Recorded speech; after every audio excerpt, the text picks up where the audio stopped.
In our generation, the things we claim God is doing are actually the things our money is doing, and then we anoint it with the name of God. Yes, so if you have more money, you can actually talk about God in our generation. I come in the name of he who holds the key of David. It says, I can open a door that no man can shut, and shut a door that no man can open.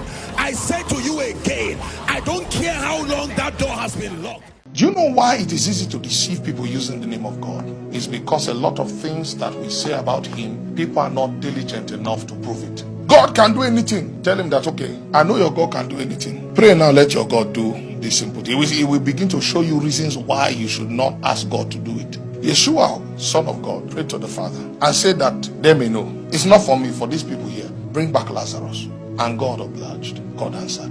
The Bible said he turned water to wine at the wedding. Guess what? And showed forth his glory to the disciples. There were things he did intentionally so that the disciples will know that he had connection with the highest one. In our generation, the things we claim God is doing are actually the things our money is doing, and then we anoint it with the name of God. Yes, so if you have more money, you can actually talk about God in our generation. Listen, you have more spiritual knowledge than many of the pastors. You may be shocked that you have more spiritual knowledge than even me standing. You know, you find a lot of pastors who come to teach you about their walk of faith in God, not knowing that the experience of your faith is quite different from the experience of the average believer trekking somewhere in Yanya. You are being crowdfunded. You don't know faith, sir. You are being crowdfunded. Saw a video of a pastor coming out to say he's believing God for his third private jet. Guess what? He was asking the member to donate. What is the meaning of you are believing God for your top private jet and then you are telling members to donate? How is that one believing in God? You are being, that is why people like us, we will give account to God for the resources he has given us.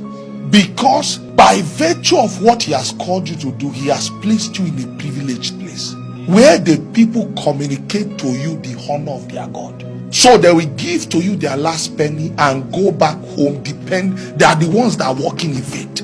The other day I was believing God for a car. I just told myself that a car is coming. Anyone with 1 million followers can tell himself a car is coming, and a car will come. After one Sunday service, a car will what?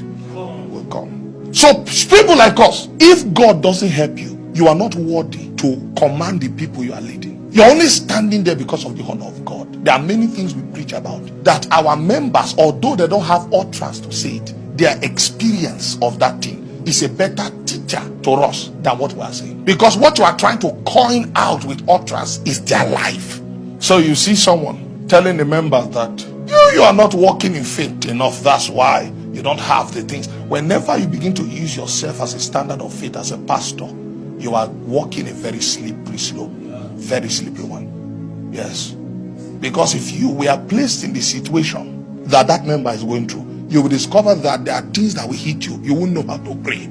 So don't blame him that he's not praying. Or if you give the more, thank God for the prosperity faith gospel. But it has caused more damage because many Christians have now become depressed. Why? They were taught a transactional gospel that they've tried for the past 10 years and it's no longer working for them. It would have been better if they were taught to just love God. If they were taught to love God, no matter what they faced in time, it would have not touched their walk with God. But they've been taught to walk with a God who, if you give enough, you pay your tithe enough, you serve the pastor, and you do, that God should be able to turn up for you in some situation. And when they no longer find that God turning up for them, just as their teacher claimed, they will now begin to question the faithfulness of God. Most of the people you see fighting Christianity today were once very dedicated. Oh, yes. They were once very dedicated. But today, they've become enemies of the faith. Why? They were taught a wrong gospel as their foundation. You are believing God for money. You know that you have partners that if you say, we have a need, they will give.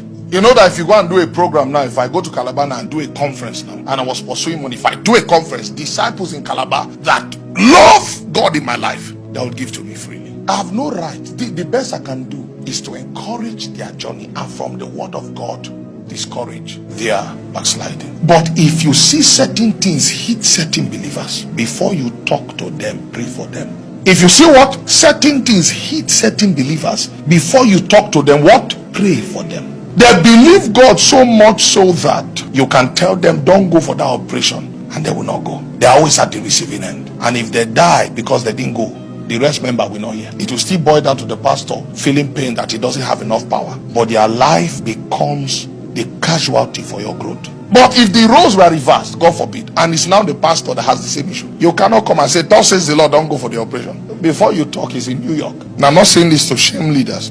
I'm saying this for us to be humbled. I come in the name of he who holds the key of David. It says, I can open a door that no man can shut, and shut a door that no man can open. I say to you again, I don't care how long that door has been locked.